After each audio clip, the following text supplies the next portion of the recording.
Provo un'esaltazione che mi fa scoppiare il cuore di gioia e mi fa sentire vivo come non mai, più di quando ho danzato nella foresta dipinto di sangue, più di quando ho ucciso l'uomo della cocaina.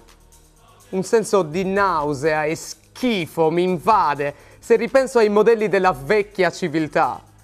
Rockstar più sole e disperate di tanti loro fan, attori costruiti dallo showbiz, manichini lanciati dalla TV spazzatura, manager grigi e freddi. Questo ci volevano imporre. Siamo i cavalieri del XXI secolo che lotteranno fino alla morte contro il nulla oscuro della vecchia civiltà. Siamo artisti guerrieri, molto più che uomini creativi e di valore. Siamo i guardiani della natura, siamo esseri comunitari, uomini diversi da tutti quelli che ci hanno preceduti, depurati dalle scorie della vecchia civiltà. Siamo semplicemente più umani. Ho scritto questo libro per far venire allo scoperto quelle persone che, come me, provano disprezzo e rabbia verso la società e il mondo d'oggi e sono animate dal desiderio profondo di cambiare un sistema che quotidianamente umilia la dignità dell'essere umano e distrugge l'integrità e la bellezza della natura. Uno è probabilmente, a giudicare dal successo del libro e dal numero sempre maggiore di lettori che si riconoscono in certi valori, in certi ideali del libro stesso, sono riuscito in questo intento. Uno dei giudizi che più mi hanno colpito, anche perché proveniva da dei consiglieri regionali, da dei deputati, è che questo è un libro pericoloso. Bene, io credo che tale giudizio di pericolosità non sia da ascrivere solo al successo di un libro che invita chiaramente alla ribellione individuale e alla rivolta collettiva. Forse i motivi sono più profondi. Forse è un libro pericoloso perché invita i giovani a guardare l'infinito e l'assoluto che è dentro di loro, anziché spiare le scarpe e i vestiti di marca del loro vicino di banco. Forse è pericoloso perché ci invita a considerare la natura come un qualcosa di essenziale nell'identità dell'essere umano e non a vederla soltanto secondo un'ottica ludica da gita domenicale. E forse è pericoloso perché ci invita a guardare con un senso critico alla tecnologia e magari sostituire l'onnipotenza della tecnica con l'arte e la creatività e fare di queste ultime il centro di un nuovo paradigma dell'esistenza. E come dicevo, tante persone si riconoscono in questi valori, in questa nuova prospettiva. E sono gli angoli remoti del presente che danno il titolo al libro. Persone normali, ma che nella decadenza, nella barbarie del mondo d'oggi si distinguono per tre caratteristiche molto umane. La sensibilità, l'immaginazione e il coraggio. La sensibilità che è necessaria per capire che il mondo d'oggi così com'è non va bene. L'immaginazione che è necessaria per pensare un mondo diverso da quello d'oggi e si spera migliore. Il coraggio che è necessario per battersi fino in fondo in funzione di esso.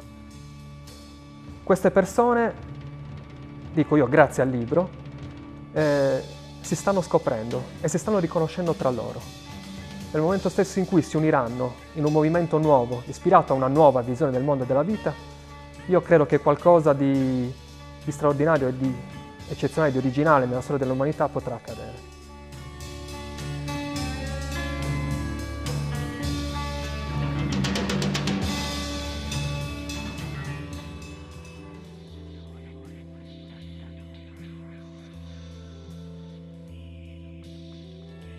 Io vi accuso di aver dato vita a un sistema che soddisfa ogni genere di esigenza materiale del corpo e della mente, ma che ha trascurato quelle più profonde dell'anima e dello spirito. È stata creata una quantità e una varietà indescrivibile di prodotti, ma nemmeno un'idea di salvezza. Io vi accuso. Questo mondo è divenuto il paradiso dei mercanti, dei burocrati, prodotto consumatore, credito debito, domanda offerta. Sono i termini usati dai media e nel nostro parlato quotidiano. È il mondo dei supermercati e dei centri commerciali, delle banche, delle finanziarie. Luoghi non luoghi, uguali a milioni di altri in ogni altra parte del mondo. Posti alienanti per persone alienate. spazi senza anima per donne e uomini che fanno di tutto per perdere la loro. Io vi accuso. È un mondo che ha mortificato i giovani, annichilito le loro speranze, frustrato le loro passioni, ucciso il loro futuro, distrutto la loro voglia e capacità di sognare. Tutto questo deve cambiare. Non ho la minima speranza che siano gli ingegneri, i ragionieri, gli avvocati o i giudici a cambiarlo. E nemmeno i professori, gli intellettuali, gli operai. Solo i giovani possono cambiare tutto, finché sono in tempo. Possono salvare se stessi dall'orribile destino toccato ai loro genitori. Svegliati, giovane! Scatenati, tempesta! L'epoca del cinismo deve tramontare per sempre. È tempo di aprire l'era dei sognatori, perché se i sognatori fossero al potere, la realtà sarebbe un sogno.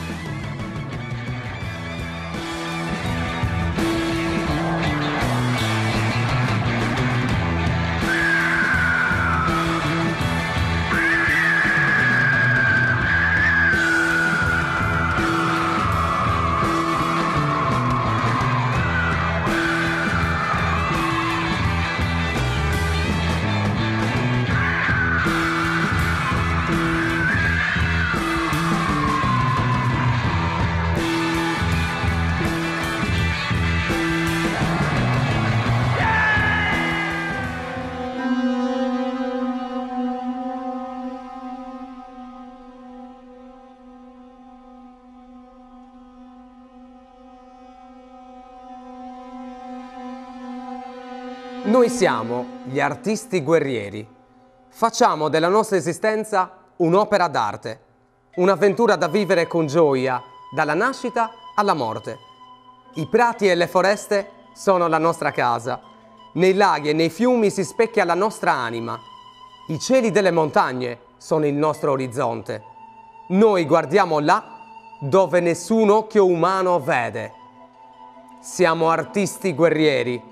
Viviamo in pace e non rifiutiamo la guerra. Flauto e matita valgono per noi quanto pugnale e fucile. Liriche e passi di danza hanno la stessa forza di 1000 cannoni. Siamo artisti guerrieri, angoli remoti di saggezza in un mondo di follia, angoli remoti di bellezza in un mondo senza poesia. Noi siamo le anime belle che trionfano sul nulla oscuro.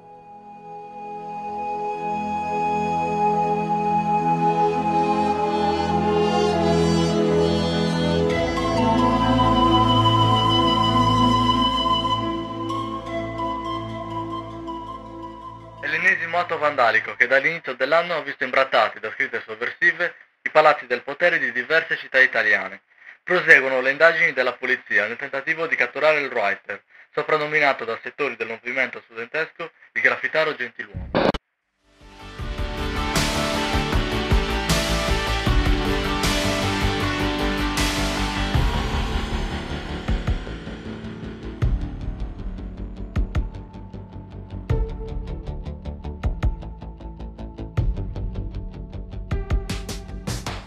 Ich mit dir entlang der Eisenbahn, sehe die Steine und weiter nicht.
lass dich von